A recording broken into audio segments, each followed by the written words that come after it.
Perkenalkan, kami dari kelompok 11 yang terdiri dari Ahmad Atta Al-Afif, Muhammad Balera Zahran, Richard Andrew Asadul Sulistyo, dan Ikramul Akram, izin mempresentasikan hasil diskusi kami terkait banking operation, understanding the regulatory framework.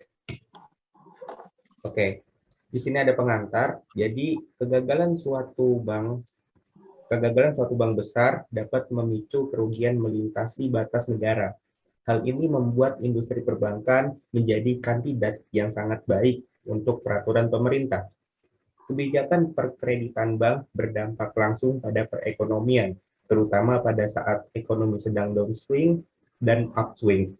Melindungi bank dan nasabah bank dari kegagalan bank adalah tujuan dari sebagian besar peraturan perbankan pemerintah.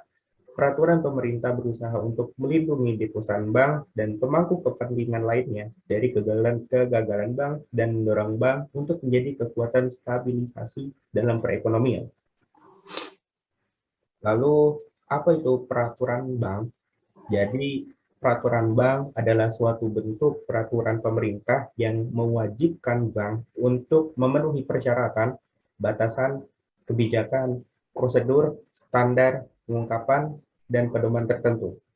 Struktur peraturan ini menciptakan transparansi antara lembaga perbankan dan individu, lalu perusahaan dengan siapa mereka melakukan bisnis.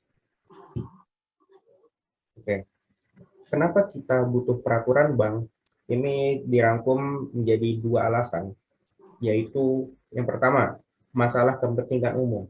Perbankan umumnya diperlakukan sebagai masalah kepentingan umum. Industri perbankan diatur secara ketat oleh berbagai undang-undang dan peraturan yang ditetapkan dan ditegakkan oleh berbagai pemerintah. Lalu dikontrol dan dipengaruhi oleh banyak aspek perbankan. Yang kedua adalah alasan bank terlalu besar untuk gagal. Alasan mendasar untuk melaksanakan regulasi dan pengawasan yang cukup ketat terhadap lembaga perbankan di seluruh dunia didasarkan pada gagasan bahwa bank itu terlalu besar untuk gagal. Ini berasal dari fakta bahwa banyak lembaga keuangan, khususnya bank investasi dengan lengan komersial, memegang terlalu banyak pengaruh dan kendali atas ekonomi. Oke. Selanjutnya diteruskan oleh rekan saya. Terima kasih, Balia. Bank dan sistem stabilitas keuangan. Bank adalah lembaga yang memiliki pengaruh besar terhadap perekonomian dan merupakan kunci dari stabilitas sistem keuangan. Mereka menerima dana simpanan publik tanpa memberikan jaminan, menjalankan sistem pembayaran, dan merupakan saluran penting untuk transmisi kebijakan moneter. Oleh karena itu, memastikan keamanan dan kesehatan sistem perbankan merupakan tujuan utama regulator keuangan. Tujuan regulasi bank. Yang pertama, yaitu kehati-hatian atau perlindungan terhadap deposan. Kedua, pengurangan risiko sistematik. Ketiga, sistem keuangan yang efisien dan kompetitif. Keempat, menghindari pencucian uang. Dan yang terakhir adalah alokasi kredit. Berikutnya ada area regulasi perbankan.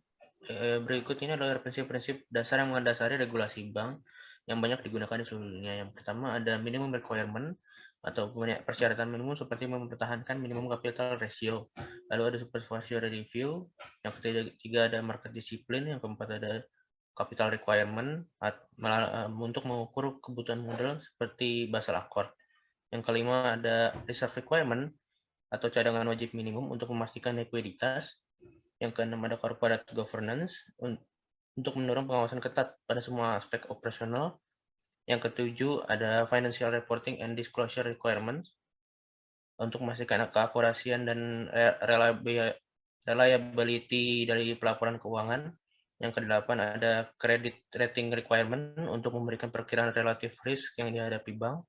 Yang kesembilan ada large exposure restriction to individual or group untuk melindungi modal dari risiko yang tidak diperlukan. Yang ke-10 ada activity and affiliation restriction untuk mencegah kepemilikan atau pengendalian kepentingan di bisnis lain.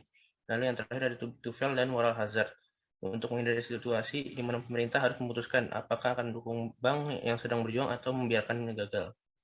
Sekian dari kelompok kami. Wassalamualaikum.